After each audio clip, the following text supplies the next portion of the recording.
Assalamualaikum warahmatullahi wabarakatuh. Hamdan syukran lillah amma ba'du. Pemirsa AMTV dimanapun Anda berada, senang sekali saya Muhammad Holil dapat berjumpa kembali dalam program Dialog Aula Suara Masjid. Dan kali ini kita akan membahas suatu topik yang menarik sekali untuk kita perbincangkan, yaitu mengenai masjid dan pengaruhnya bagi masyarakat. Dan tentunya pada malam hari ini saya sudah bersama dengan narasumber yang sudah hadir di studio AMTV, yaitu bersama dengan Ustadz Fathur Rusdi, Ketua Dewan Masjid Indonesia Tambak Sari. Assalamualaikum Ustadz. Waalaikumsalam, Mas Khalil. Bagaimana kabarnya? Alhamdulillah sehat. Baik. Alhamdulillah, luar biasa. Puji dia. Alhamdulillah. Baik, sebelum kita berbincang-bincang lebih lanjut mengenai tema kita pada malam hari ini nih Ustadz, yaitu tentang Oke. masjid dan pengaruhnya bagi masyarakat begitu. Hmm. Kira-kira sebenarnya pengertian dari masjid itu sendiri apa Ustadz? Oke. Begitu. Oke. Jadi definisi yang ditanyakan adalah definisi dari masjid sendiri ya. Iya. Kalau kita lihat dalam sudut pandang etimologi, secara umum masjid adalah tempat untuk beribadah. Tapi kalau dari sudut pandang dari segi disiplin ilmu gramatika Arab ya, atau yang di pondok itu biasa lebih familiar adalah ilmu tasrif ya. Ilmu tasawuf. Ilmu tasrif. Jadi masjid itu berasal dari kata sajada, yasjudu, sujudan, sajidun, masjudun, usjud, la tasjud, masjadun, dan seterusnya. Iya. Jadi sajadah itu sebenarnya adalah kalimat aktif. Artinya saja Yasjudu itu fiil mudhari, ilmu doleh. fiil mudhari yang dimana atau yang sedang atau yang akan kita melakukan sebuah pekerjaan, yaitu sujud. Yasjud tidak sedang melakukan sujud, dan seterusnya sampai tiba di kalimat masjadun. Masjadun. Nah, ini menariknya di sini. Iya. Masjadun itu adalah dalam istilahnya ada isim makan. Isi masa. Isim makan. Isim makan itu adalah diartikan atau tempat, Tempat gitu. tempat sujud. Baik. Masjadun adalah tempat sujud. Tempat sujud. Nah, jadi pertanyaannya begini, kenapa kok bisa tidak sama antara bahasa dari sisi bahasa rumus tasrif, rumus gramatika bahasa Arab dengan bahasa kalam atau Al-Quran. Inilah yang membedakan istilah masjid dalam Al-Quran dengan bahasa kita atau bahasa manusia. Bahasa masjid dalam Al-Quran itu termasuk kalimat mabni. Mabni. Mabni itu mutlak, tidak bisa dirubah. Apa itu mabni Ustaz? Mungkin Gini. bisa dijelaskan. Contoh ya, Baik. ini sekarang malam ini adalah tanggal 27 Rajab. 27. Nah, di Al-Quran tulisnya begini. A'udzubillahi minasyaitonirrajim. Bismillahirrahmanirrahim. Subhanalladzi asra bi 'abdihi lailan minal masjidil haram ilal masjidil aqsa. Baik. Kalau di dalam ilmu tasrif, masjid kan nggak ada. Iya. Yang ada adalah masjada atau masjadun. Masjadun begitu ya. Jadi nggak ada masjid. Nah, tetapi karena ini tadi bersifat mabni, kita nggak boleh bersikeras, oh ini bahasa tasrifnya ini masjadun. Jadi kita ganti ilal masjadal haram, ilal masjadal aqsa. Itu nggak boleh. Oh, enggak boleh. Iya, nggak boleh. Iya, baik. Jadi kita harus tetap mengutamakan secara gramatika kalam Allah berupa Al-Quran tersebut adalah bahasa baku atau mabni, nggak boleh dirubah. Enggak boleh dirubah. Nah, itu artinya kata masjidun adalah kata hak patennya Allah, hak paten. Baik. Sudah nggak bisa dirubah lagi, diganggu gugat lagi sudah nggak bisa, walaupun secara ilmu tasrif. Tapi dalam perkembangan masa ya, jadi masjid itu akhirnya menuju atau ditujukan kepada bangunan. Bangunan. Sebuah bangunan tempat untuk orang-orang, untuk hamba Allah lebih mendekatkan diri lagi kepada Allah di satu tempat itu. Di satu tempat itu. Jadi berganti.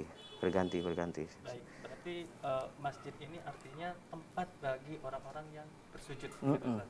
Betul. Itu secara pengertian secara bahasa. Secara umum. Secara umum begitu. Cara umumnya, secara umumnya. Kalau cara bahasa seperti itu.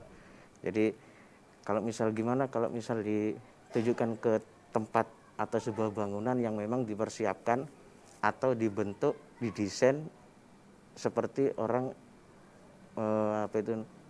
nyaman, supaya nyaman untuk beribadah. Ya, itulah perkembangan zaman.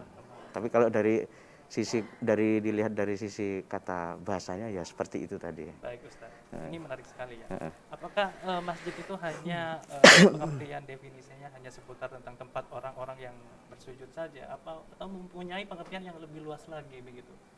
Ya, betul. Ya, itu pertanyaannya itu sangat bagus sekali. Karena begini,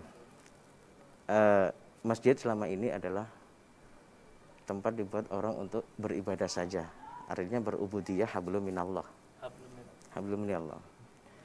Tetapi dalam judul tadi itu adalah masjid dan pengaruhnya bagi masyarakat.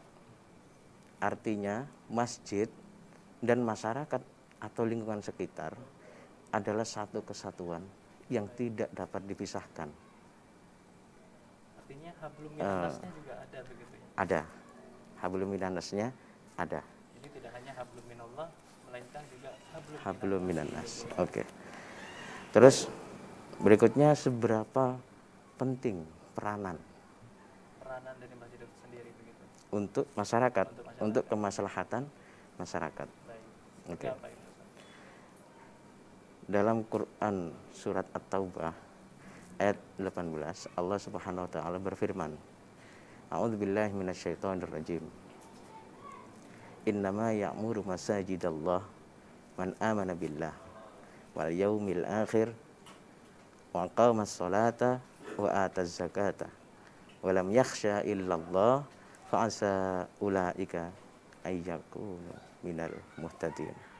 Yang artinya seperti ini kurang lebih. Sesungguhnya orang-orang yang memakmurkan masjid-masjid Allah ialah orang-orang yang beriman kepada Allah dan hari kemudian, tetap mendirikan sholat, menunaikan zakat, dan tidak takut kepada siapapun selain kepada Allah. Maka mereka lah orang yang diharapkan tergolong orang-orang yang mendapat petunjuk. Sebelum dilanjutkan terkait tentang bagaimana peranan masjid dan juga pengaruhnya bagi masyarakat, kita akan break sejenak terlebih dahulu. Iya. Dan pemirsa jangan kemana-mana, kami akan segera kembali.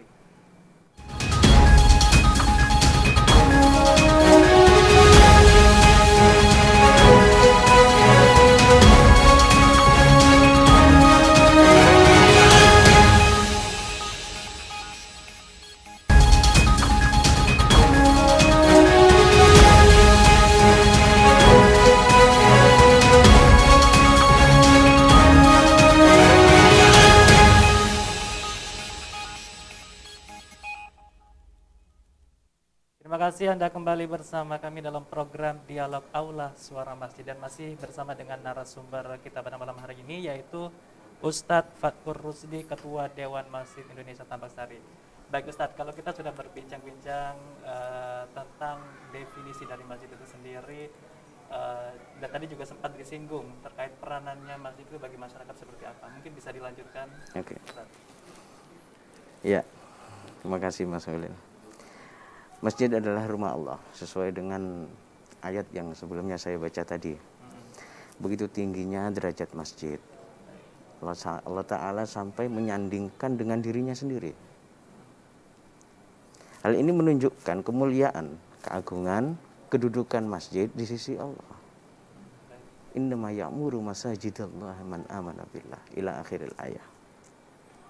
Sekarang selanjutnya pertanyaannya adalah memakmurkan masjid. Bagaimana dengan pengertian dari memakmurkan masjid? Dari di atas itu kami simpulkan, memakmurkan masjid ada dua.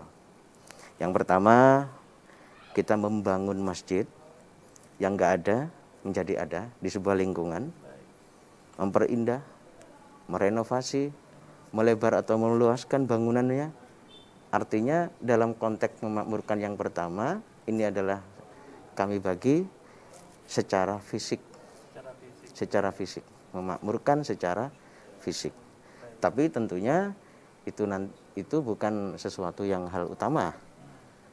Dan yang kedua itu adalah memakmurkan dengan melaksanakan ya, ketaatan kepada Allah Ta'ala, beriktikaf, berzikir kepada Allah Subhanahu Wa Ta'ala di dalam masjid tersebut. Di dalam masjid tersebut.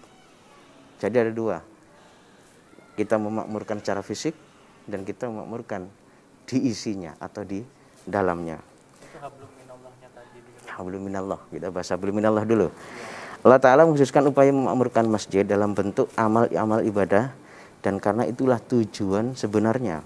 Bukan maksud memakmurkan masjid hanya sekedar bermegah-megahan, meninggikan bangunan ataupun menara. Jadi itu. Tapi meskipun demikian, ya ini berbalik lagi. Siapa saja yang membangun masjid dan menginfakkan hartanya lillahi ta'ala, ikhlas hanya mengharap ridha Allah Subhanahu wa ta'ala, dan untuk membantu kaum muslimin menegakkan atau melaksanakan ibadah kepada Allah Ta'ala, maka ini merupakan maksud atau niat tersebut masuk dalam kategori amal yang soleh. Sebagaimana Rasulullah SAW dalam hadis riwayat Tirmidzi dan Sunan Ibnu Majah, "Wa man bana lillahi masjidan wa nallahu lahu baitan fil jannah." Barang siapa membangun masjid karena Allah Ta'ala, maka Allah akan membangunkan rumah untuknya di surga. Lillahi ta'ala. Lillahi ta'ala. Hadis tersebut menjelaskan, barang siapa membangun masjid dengan niat yang ikhlas, maka termasuk amal yang utama. Atau bisa dijebut juga dengan sedekah jariyah. Sedekah yang terus mengalir. Meskipun contoh misal saya menyumbangkan keramik misal, hanya ukuran 1 meter misal. Setelah menyumbang saya meninggal, tetapi keramik itu sudah dipasang dan dibuat orang untuk beribadah di dalamnya. Ya, itulah yang namanya sedekah jariyah. Artinya ketika kita menginfakkan sesuatu untuk pembangunan masjid dan itu dipakai selama dipakai, itu pahalanya terus mengalir begitu. Selama dipakai. Selama dipakai oleh Allah. Kita contoh melihat Masjid Quba. Masjid Quba itu masjid yang didirikan oleh Rasulullah. Jadi Rasulullah setelah hijrah dari Mekah ke Madinah, itu setelah 1 tahunnya itu baru membangun masjid. Jadi tidak ujung-ujung membangun masjid karena melihat madani masyarakat di Madinah. Jadi keberaneka-ragaman masyarakat dipelajari dulu. Baru 1 tahun membangun masjid yang namanya Quba. Itu pun tidak istimewa banget. Tumpukan batu bangunannya dan atapnya itu dari pelepah kurma. Tetapi tidak sama seperti masjid-masjid kayak sekarang ini yang ya itu kan megah begitu ya. Ya zaman ya. Zaman ya. Kita nggak bisa mengukur sesuatu akan hal itu. Cuma kita mengembalikan ke niat. Tujuan saya itu menerangkan ini untuk mengembalikan ke niat. Jadi karena pelepah kurma kalau hujan ya bocor. Tetapi tidak mengurangi kemuliaan Masjid Quba tersebut. Sampai-sampai Allah Ta'ala menyanjungnya, mengabadikan Masjid Quba, masjid yang pertama kali dibangun oleh Rasulullah SAW di dalam Quran surat At-Taubah ayat 108. A'udzubillahi minasyaitonirrajim, la takum fihi abadan. La masjidun ussisa 'ala taqwa minal mutahhirin. Awwala yaumin ahaqqu an taqumu fihi rijalun yuhibbuna an ayyatatahharu. Wallahu yuhibbul mutahhirin. Dan janganlah kamu sembahyang di masjid selama-lamanya. Sungguhnya masjid didirikan di atas dasar takwa. Jadi bukan di atas dasar bermegah-megahan. Sejak hari pertama Allah Ta'ala lebih patut sholat di dalam masjid itu adalah orang yang ingin membersihkan diri. Dan sesungguhnya Allah menyukai orang-orang yang bersih. Jadi keterangan yang kami jelaskan di atas, peranan masjid di tengah lingkungan masyarakat sangatlah penting. Karena untuk meningkatkan bertakarrub ilallah, mendekatkan diri kepada Allah. Lantas bagaimana peranan masjid dalam hablum minannas dan masyarakat sekitar? Dalam hal mengamalkan masjid ada istilah umum karena ini perkembangan zaman ya. Jadi ada istilah takmir ya, Iya. atau pengurus masjid atau orang yang memakmurkan masjid. Karena berkembangnya zaman, akhirnya dibentuklah sebuah kepengurusan. Ada ketua, wakil, sekretaris, bendahara, seksi bidang dan sebagainya sampai ke bawah. Nah, ini tugas takmir adalah mengurusi urusan semua yang ada di dalam masjid, dapur masjid, di dalam masjid ataupun di luar masjid. Contoh di dapur, ya kalau misal ada pengajian, ya kita menyediakan makan atau minum ala kadarnya. Itu bagian dapur. Kalau urusan dalam, takmir itu bertugas untuk mengatur jadwal sholat, imam atau imam rawatib, muadzin, mengatur jadwal khatib Jumat, dan sebagainya. Kalau untuk yang di teras, itu bertugas untuk menjaga kebersihan dan keindahan lingkungan sekitar masjid, sanitasi air, kebersihan dan kesucian tempat wudhu. Baik Ustaz. Kalau saya boleh bertanya nih Ustaz, ya, Nggih. kalau kita mengenai peranan masjid itu sendiri bagi masyarakat, bagaimana nih Ustaz? Misalkan ada masjid ya megah, itu masjidnya bagus banget gitu, tapi lingkungan sekitarnya masih banyak orang yang miskin, untuk makan saja itu masih bingung gitu. Tapi bisa dikatakan dengan masjid yang makmur begitu. Ya, oke. Jadi begini Mas Khalil. Tugas dari takmir adalah melayani jamaah. Tetapi melayani bukan sebatas hanya peribadatan saja. Tetapi ketika jamaah ada kesusahan, misal contoh ya, ada jamaah meninggal, masjid harus ada, masjid harus berperan. Ketika ada jamaah sakit, masjid harus berperan. Berperan ini dalam bentuk apa Ustaz, kalau bisa dikatakan? Ya, ada bagian-bagian sendiri, pengurusan jenazah dan sebagainya. Maka mungkin bantuan bisa jadi. Bisa jadi. Bisa jadi. Apalagi sekarang musim pandemi ya. Iya. Jadi banyak yang kena imbasnya sampai meninggal mungkin barangkali ya. Iya. Ya itu masjid harus selalu ikut, mulai dari pengambilan jenazah dari rumah sakit, mengantarkan, terus mengkafani kalau memang tidak dinyatakan COVID, itu kan pulang jenazahnya itu sampai proses pemakaman. Kalau misal langsung ke pemakaman karena teridentifikasi COVID, ya fungsi masjid ya harus ikut mendoakan atau menenangkan keluarga atau yang ditinggalkan itu. Artinya Atau ini menjadi tanggung jawab dari pengurus masjid juga begitu ya? ya, masjid harus hadir.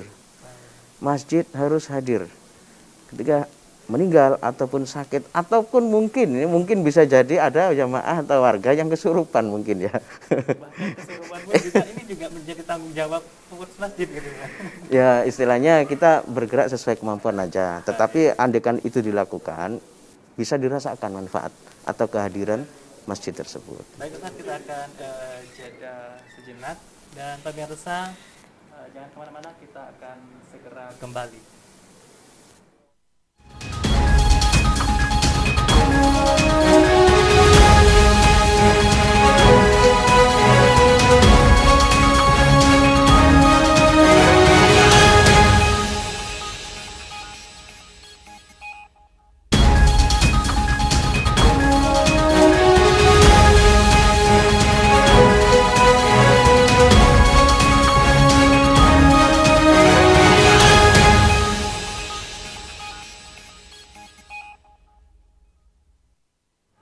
Terima kasih Anda kembali bersama kami dalam program Dialog Aula Suara Masjid, dan masih bersama dengan narasumber kita pada malam hari ini, yaitu Ustadz Fathur Rusdi, Ketua Dewan Masjid Indonesia Tambak-Sari.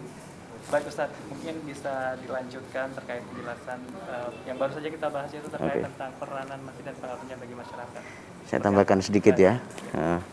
Jadi untuk meningkatkan hubungan kemasyarakatan antara masjid dan masyarakat ini kan sesuatu yang tidak bisa dipisahkan ya. Seyogyanya dari masjid itu mempunyai program pendamping. Program pendamping atau tiga konsep yang sangat bagus sekali untuk kemasyarakatan, yaitu satu pendidikan, dua kesehatan, dan perekonomian. Mungkin sedikit bisa dijelaskan seperti apa? Pendidikan ini terkait dengan masyarakat sekitar. Itu dari masjid bisa membuat majelis taklim, majelis tahsin untuk semua umur. Kalau yang anak-anak ada TPQ, atau bila dimungkinkan mendirikan sekolah diniyah. Itu dalam konsep pendidikan, atau membuat sebuah majelis-majelis yang memang dibutuhkan oleh masyarakat. Apa itu namanya? Ketika masyarakat membutuhkan sebuah solusi dalam sebuah permasalahan, kita sampaikan secara santun, secara rileks. Jadi menjadi dialog yang sangat enak di masjid, diskusi, arena diskusi yang sangat enak di masjid. Majelis-majelis seperti itu yang kita harus giatkan. Kalau untuk dalam konteks kesehatan mungkin bisa dikerjasamakan dengan klinik-klinik yang ada di sekitar, ataupun bisa jadi pengadaan ambulan, bisa dikoordinasi dengan takmir, dengan para jamaah. Sejauh ini apakah sudah ada beberapa masjid Ada. menerapkan 3 poin tadi? Untuk di Kecamatan Tambak Sari ada. Ada. 3 konsep ini sudah ada. Sudah diterapkan. Bahkan ada masjid yang ada atau yang punya sekolah. Gitu. Terus untuk kesehatan ada masjid yang punya poliklinik sendiri. Itu di masjid di Tambak Sari sudah ada. Nah, itu akan lebih mempererat hubungan atau kemanfaatan yang ada di masjid tersebut. Semoga nanti di tempat-tempat lain juga. Insya Allah, mudah-mudahan. Maka dari itu kita dari DMI ingin, ayo kita bersama-sama bagaimana kita konsep 3 hal tersebut untuk menjalin hubungan atau kedekatan dengan masyarakat, sehingga bisa dirasakan, sangat bisa dirasakan keberadaan masjid di lingkungan sekitar. Baik Ustaz, Ya, oke. Bicara tentang sekarang masih pandemi begitu. Iya, pandemi. Dan tidak terasa sudah 1 tahun begitu Ustaz. Ya, Masya Allah. Dan sempat ada beberapa masjid yang mungkin pengurus dari takmirnya itu sendiri mungkin bisa dikatakan overprotective begitu. Iya. Bagaimana itu Ustaz sebenarnya? Ya, memang di lapangan seperti itu. Memang di lapangan seperti itu. Banyak masjid yang Iya. bahkan azan pun kadang ada yang dilarang juga Ustaz. Ini bagaimana? Masya Allah. Ya, beralih kita di musim pandemi ya. Antara hubungan korelasi tadi hubungan masjid dengan masyarakat, sekarang masjid dengan pandemi ya. Jadi kita kira semua bersepakat bahwa musim pandemi adalah masa yang sulit, masa-masa yang sulit. Maka itu kita harus mengikuti anjuran protokol kesehatan dari pemerintah. Misal yang pertama itu adalah PSBB, ya, dilakukan secara bertahap, PPKM, dilanjutkan PPKM dan lain sebagainya. Itu adalah bentuk ikhtiar pemerintah untuk menekan angka jumlah tertularnya atau penyebaran COVID-19. Nah, bagaimana dengan takmir? Ya harus mengikuti aturan atau anjuran tersebut. Kami selaku Ketua DMI, Dewan Masjid Indonesia Kecamatan Tambak Sari, berkoordinasi dengan pihak kecamatan dan gugus tugas COVID-19 di 8 kelurahan. Jadi ada 1 kecamatan ini ada 8 kelurahan. Itu koordinasi untuk membuat sebuah stiker pamflet. Stiker pamflet itu akan kita tempelkan ke masjid-masjid ya, di tempat yang mudah terlihat, yang dimana isinya stiker pamflet tadi anjuran untuk jamaah ketika akan berangkat ke masjid. Artinya overprotective tadi itu kita harus selalu mencari informasi yang up to date. Di masa pandemi kita tidak boleh begini, tidak boleh begitu. Masjid tutup, aduh ya gimana terus kita mendekatkan diri kepada Allah kan gitu. Boleh dilakukan asalkan ada protokol kesehatan, dilakukan protokol kesehatan dan itu sudah disosialisasikan oleh pemerintah dari kecamatan, kelurahan sudah disosialisasikan.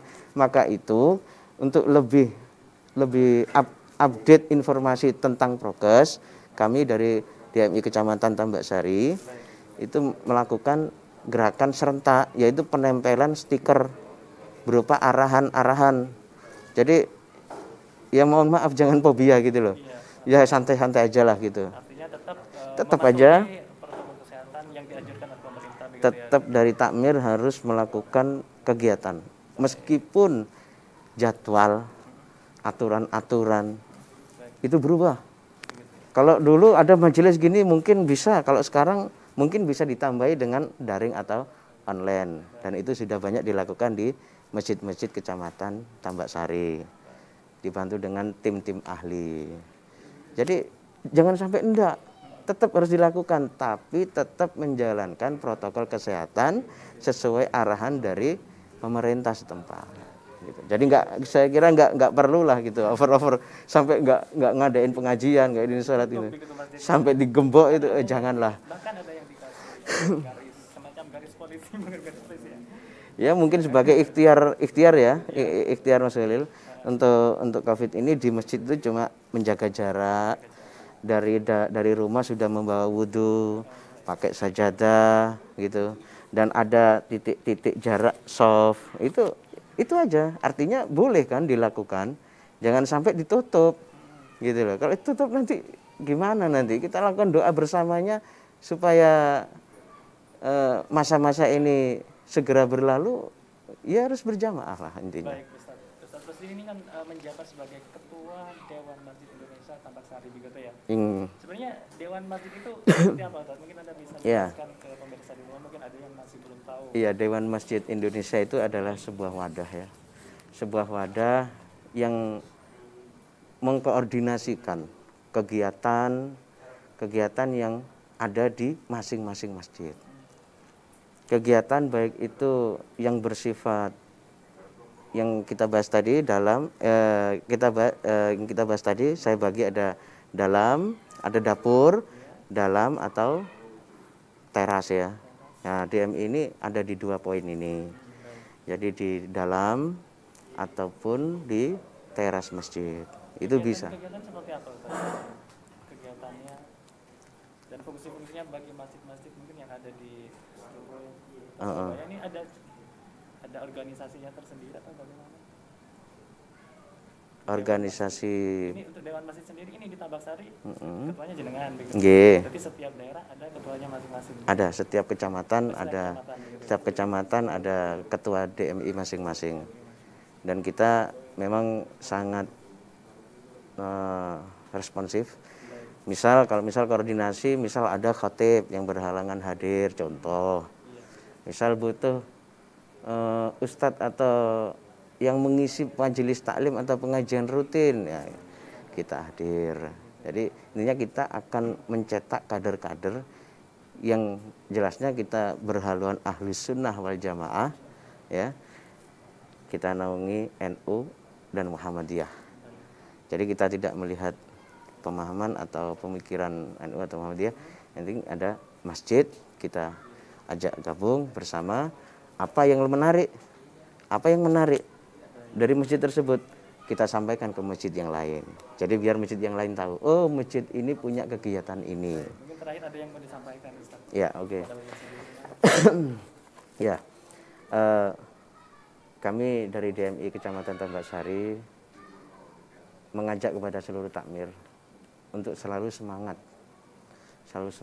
dalam mengurusi masjid, menjamu melayani jamaah sebaik mungkin dengan protokol-protokol kesehatan yang sudah diberikan oleh pemerintah setempat. Dan mudah-mudahan kita semua yang mengurusi masjid jamaah ini selalu diberi kesehatan oleh Allah Subhanahu wa taala, diberi keberkahan dari sisa-sisa umur sampai Allah Subhanahu wa taala memberikan kita husnul khotimah. Amin, amin ya rabbal alamin. Baik, terima kasih banyak Ustaz telah hadir pada dialog awal malam hari ini ya. Terima kasih. Lagi kami ucapkan terima kasih. Terima kasih ya sekalian. Demikian dialog Aula Suara Masjid pada malam hari ini.